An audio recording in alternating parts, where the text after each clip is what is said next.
Good morning friends, exam गुरु YouTube channel में आपका स्वागत है। मैं प्रदीप। आज की ये वीडियो हमारी प्लानिंग कमीशन की है कि प्लानिंग कमीशन कैसे आपका नीति आयोग में परिवर्तित हो गया। प्लानिंग कमीशन क्या था, योजना आयोग क्या था और नीति आयोग क्या है, दोनों में डिफरेंस, इसके बारे में आज की हम डिस्कस करेंगे।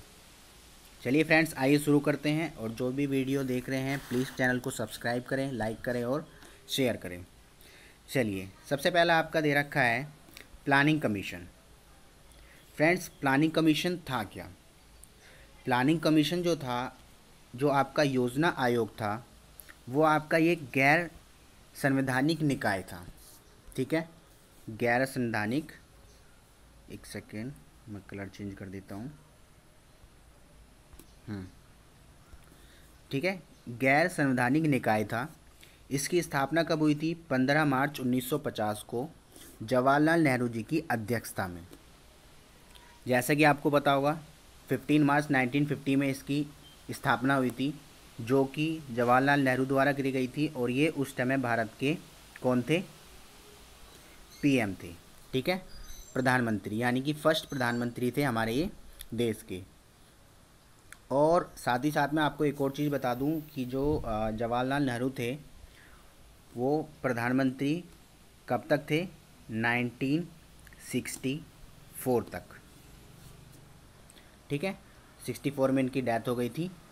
और इनके पास प्रधानमंत्री के साथ साथ ये भारत के विदेश मंत्री भी थे, यानी कि फॉरेन मिनिस्टर भी।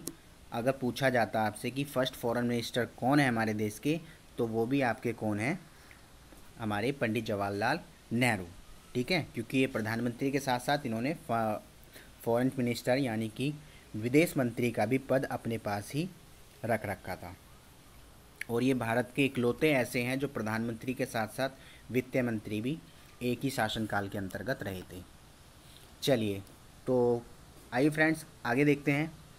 क्या, जैसे कि मैंने आपको बताया 15 मार्च 1950 में जवाहरलाल नेहरू की अध्यक्षता में किया गया था। इसका मतलब आपको पता लग गया होगा कि जो इसके हेड थे वो कौन थे? प्रधानमंत्री होते थे। ठीक है, इसके दो फंक्शन थे। किस चीज़ के फंक्शन थे?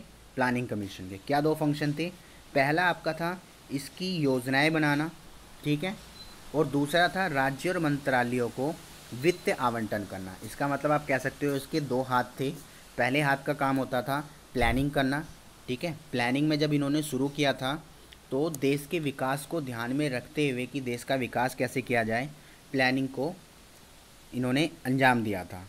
तो इसके लिए 1951 में इन्होंने योजना बनाई थी कि हमें 5 वर्ष की योजनाएं बनानी चाहिए, हमें 5 साल की प्लानिंग करनी चाहिए, ताकि हम अपने जो पीएम का शासनकाल है 5 साल का होता है, आपको पता होगा, उस 5 साल के अंतर्गत एक हम योजना बनाएं कि हमें इस 5 साल में ये काम करना है। ठीक है, और उस काम को कंप्लीट करें। तो इन्होंने पंचवर्षीय योजनाओं का आरंभ कर दिया था। मैं आपको बता दूं, पंचवर्षीय योजना भारत के अंदर कब से बनी थी? 1 अप्रैल 1951 में। ठीक है, कलर चेंज करता हूँ, आपको दिख नहीं रहा होगा, थोड़ा डार्क ले लेता हूँ। चलिए, कब हुआ था? इन्होंने कहा था 1 अप्रैल 1951 से 1956 तक। जैसे कि मैंने आपको बताया 5 साल की प्लानिंग कमीशन योजना बनती थी, पंचवर्षीय योजना। तो फ्रेंड्स, इसमें क्या था, ये आपकी पहली पंचवर्षीय योजना बनाई गई थी। ठीक है, योजना आयोग के अंतर्गत। और भारत के अंदर अगर पूछा जाए टोटल कितनी योजनाएं बनाई गई, तो टोटल बनाई गई थी 12। ठीक है, 12वीं पंचवर्षीय योजना कब से कब? 2012 से 2017 तक। ठीक है, ये कांग्रेस के शासनकाल में चली थी और बीजेपी के शासनकाल में आके ख़त्म हुई थी। ठीक है, जैसे कि आपको पता होगा 2014 से बीजेपी की सरकार बन गई थी। चलिए, बन गई थी क्या, बन गई है, अभी भी है क्योंकि। चलिए, तो ये था, ये आपकी 12वीं पंचवर्षीय योजना थी, 2012 से 2017 तक चली थी। ठीक है, और 2017 के बाद 12वीं पंचवर्षीय योजना ख़त्म होने के बाद योजना आयोग को ख़त्म कर दिया गया, यानी कि इसको हटा दिया गया और इसकी जगह पे क्या लाया गया, नीति आयोग। ठीक है फ्रेंड्स, क्या लाया गया, नीति आयोग। नीति आयोग क्या था, देखिए नीति आयोग जो है यह एक गैर संवैधानिक निकाय है, नॉन कॉन्स्टिट्यूशनल। ठीक है, इसके अंतर्गत क्या था, यह राष्ट्रीय भारत परिवर्तन संस्थान के द्वारा इसको बनाया गया था। इसकी स्थापना 1 जनवरी 2015 में ही हो गई थी। ठीक है, और मुख्यालय इसका कहाँ पर है, दिल्ली में। इसका काम क्या है, ये भारत के लिए एक तरीके से थिंक टैंक का काम करता है। थिंक टैंक का काम कैसे करता है, देखिए इस आयोग का प्राथमिक कार्य क्या था, सामाजिक व आर्थिक मुद्दों पर सरकार को सलाह देने का, ताकि सरकार ऐसी योजनाओं का निर्माण कर सके जो लोगों के हित में हो। जैसे कि मैंने आपको बताया था, जो योजना आयोग था उसके अंतर्गत क्या होता था, वित्त आवंटित किया जाता था, वित्त बांटा जाता था, वित्त मतलब पैसा, फंड, और साथ साथ में पंचवर्षीय योजनाओं को भी चलाया जाता। पर जब नीति आयोग बना तो इसका सिर्फ मेन मकसद क्या था, इनका काम था कि आयोग को ऐसी सलाह देना ताकि सामाजिक, ठीक है, और आर्थिक मुद्दों पर एडवाइस दो, ताकि जो गवर्नमेंट ऐसी प्लानिंग करे, ऐसी योजना बनाए ताकि जो आम जनता है, लोग हैं, उनको बहुत सारी सुविधाएं, अधिक से अधिक सुविधाएं और उनका सोशल वेलफेयर हो सके। ठीक है, तो उसके बाद अगर हम इसको डिस्कस करें, देखिए ये चार्ट है एक, इसके थ्रू मैं आपको बताता हूँ नीति आयोग को क्या था। नीति आयोग को हमने इस 2 भागों में बांटा। ठीक है, इसके 2 हब बनाए, पहला टीम इंडिया हब और दूसरा नॉलेज एंड इनोवेशन हब। ठीक है, repeated again, team India hub and, मैं इसको यहाँ कर देता हूँ, ये ठीक है, टीम इंडिया हब और साथ में आपका क्या, knowledge and innovation hub. Team India hub क्या था, राज्य और केंद्र के बीच समन्वय स्थापित करना। ठीक है, ये नीति आयोग की सबसे प्लस पॉइंट था, आप कह सकते हो क्या, क्योंकि ये स्टेट से लेता था और फिर स्टेट की भी एडवाइजेस होती थी, यूनियन टेरिटरीज़ की भी एडवाइजेस होती थी, और उसके बाद फिर ये सेंटर तक इसमें एडवाइस पहुंचती थी।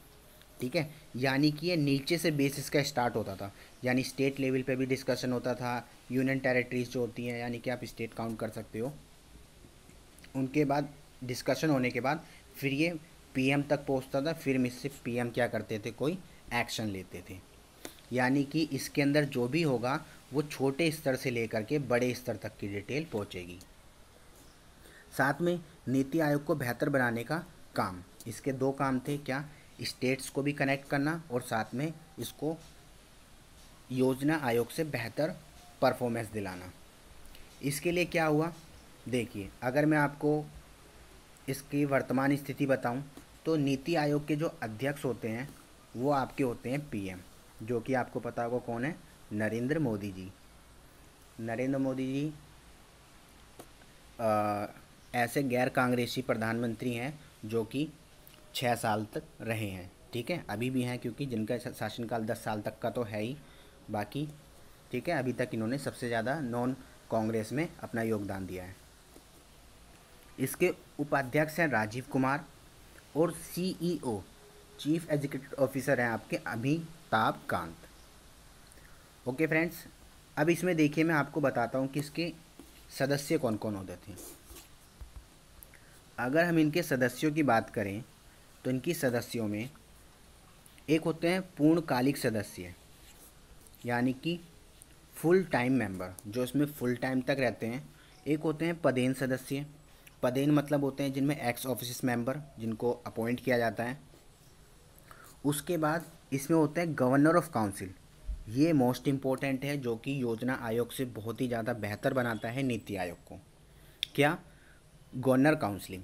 गवर्नर काउंसिल क्या होता है, इसके अंदर भारत के सभी मुख्यमंत्री, केंद्र शासित प्रदेश के एलजी, लेफ्टिनेंट गवर्नर, या कुछ ऐसे भी आपको पता हो तो केंद्र शासित प्रदेश है जहाँ पर गवर्नर है, जैसे कि आपको पता हो तो लद्दाख में गवर्नर है, जम्मू कश्मीर में तो एलजी हैं, पर लद्दाख में गवर्नर हैं, और साथ में दिल्ली में भी आपके गवर्नर ही हैं। कौन है दिल्ली के गवर्नर, अनिल बैजल। ठीक है, तो ये हैं, जब नीति आयोग बना तो उसके अंदर जो एडवाइस होती थी उसमें इन लोगों को भी शामिल किया गया, ठीक है।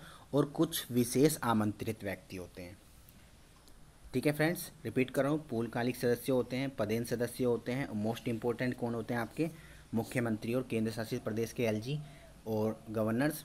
ये क्या होते हैं, क्योंकि ये छोटे से छोटे व्यक्तियों से कनेक्टेड होते हैं, ठीक है। स्टेट लेवल तक की जो समस्याएं होती हैं वो नीति आयोग में फिर प्लानिंग बनाई जा सकती है। देखो आपको इसके थ्रू अब पूरा क्लियर हो जाएगा। नीति आयोग और योजना आयोग में difference. NITI Aayog to be depended on bottom to top approach, bottom to top approach, और योजना आयोग जो था टॉप टू बॉटम, यानी कि इसका जस्ट इन्वर्स था। कैसे बताता हूँ, देखिए जैसे कि जो योजना आयोग बनता था उसको कौन बनाते थे, पीएम, ठीक है। उनके जो मेन मेंबर होते थे पीएम के, वही डिस्कशन लेते थे। जैसे उन्हें लगा कि हाँ भाई देश के अंदर खाद्यान्न फसलों की कमी है, तो उन्होंने पंचवर्षीय योजना बना दी और उनका मेन मकसद डाल दिया कि हमें कृषि पर फोकस करना है। सेकंड लगा उन्हें इंडस्ट्रीज़ पे वीकनेस है, तो उन्होंने सेकंड 5 ईयर प्लान तैयार कर दिया कि इंडस्ट्री पे हमें ज़्यादा फोकस करना है। तो इस तरीके का होता, मतलब कि वो एक जस्ट आइडिया डिपेंडेड होता था, उस पर छोटे लेवल के लोग कनेक्ट नहीं होते थे। टॉप लेवल पे प्लान बनता था और छोटे लेवल तक के लोगों को उसको मानने मतलब डिपेंडेड होते थे, मानना ही पड़ता था। आप ऐसा नहीं है कि उसके अगेंस्ट चले जाएं, ठीक है। बट जब बात आई नीति आयोग की, तो इसमें बॉटम लेवल से तैयार हुआ। बॉटम लेवल से क्यों, मैंने आपको बताया नीति आयोग में जब भी कोई प्लानिंग करी जाती है तो सबसे पहले क्या होता है, उसके अंदर सीएम, लेफ्टिनेंट गवर्नर, गवर्नर, इन लोगों की भी उसमें वैल्यू होती है, यानी कि वो भी अपने विचार व्यक्त करते हैं। तो जब वो अपने विचार व्यक्त करेंगे तो उन्हें अपने स्टेट की, जो भी उनका स्टेट होगा, वहाँ की उनको समस्याओं के बारे में संपूर्ण जानकारी होती है। उन्हें पता होता है कि उन्हें अपने स्टेट में कौन सा विकास चाहते हैं, उनके स्टेट में कौन सी प्रॉब्लम सबसे ज़्यादा है, ठीक है। कैसे लोगों को, जैसे इनएम्प्लॉयमेंट की प्रॉब्लम है या लिटरेसी की प्रॉब्लम है, एजुकेशन प्रॉब्लम है, ठीक है। तो किस चीज़ की प्रॉब्लम है उस चीज़ को जानते हैं और फिर अपनी बात को वो रखते हैं। तो यानी कि मैं वही कहना चाहता हूँ कि जो छोटे लेवल से लेकर के, इसके अंदर छोटे लेवल से लेकर के बड़े लेवल तक का योगदान था, ठीक है।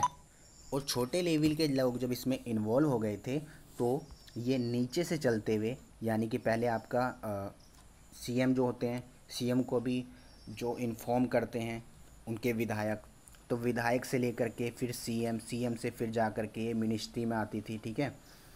और फिर उसके बाद काउंसिल मिनिस्टर इसके पूरा डिस्कशन करते थे। तो मैं कहने का मतलब यही है कि नीचे से जाती थी और फिर ऊपर प्लानिंग बनती थी, उसके बाद फिर उसको फॉलो कराया जाता था।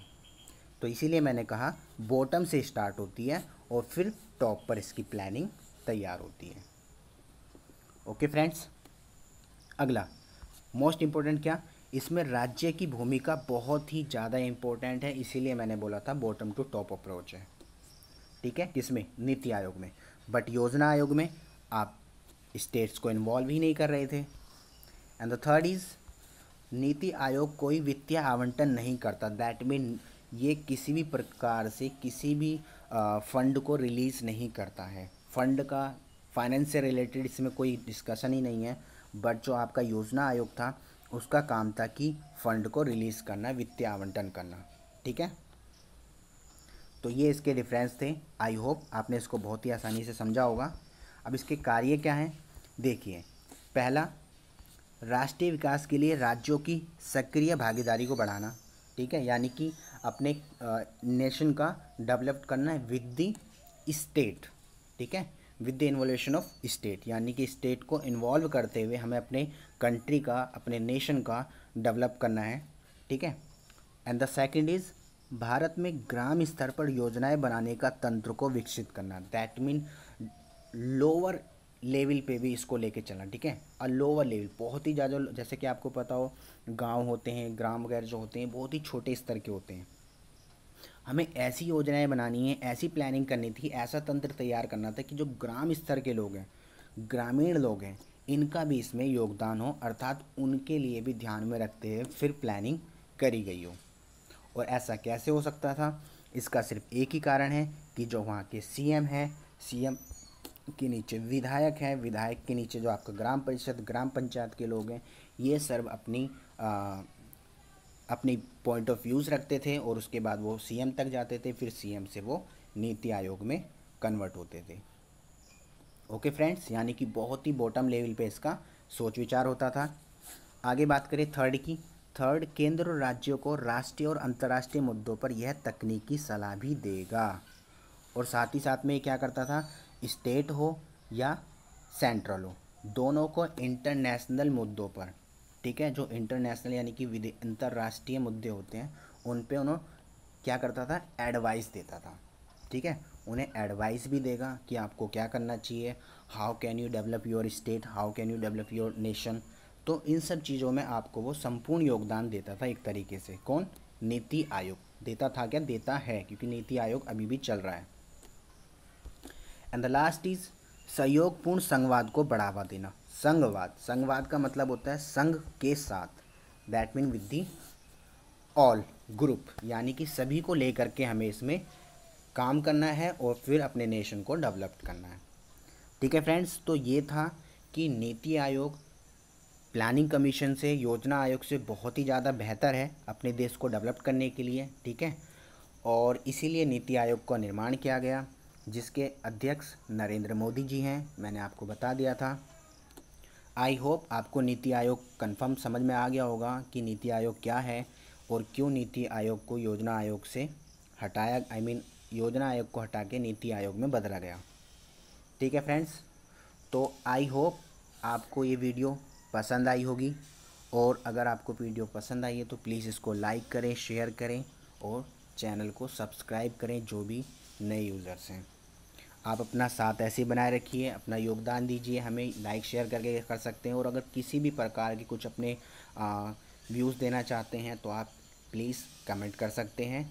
ठीक है, चलिए फ्रेंड्स, और अगर आपको मेरी और वीडियो देखनी है तो आप प्लेलिस्ट में जा कर के हमारी मैथ सीरीज़ की गवर्नमेंट एग्ज़ाम की SI UPSI और दिल्ली पुलिस, लेखपाल, वीडियो आरओ, इन सब की मैथमेटिक्स के जो क्वेश्चंस होते हैं उनकी मैं सीरीज चला रहा हूँ 1000 क्वेश्चनों की, आप वो भी देख सकते हैं।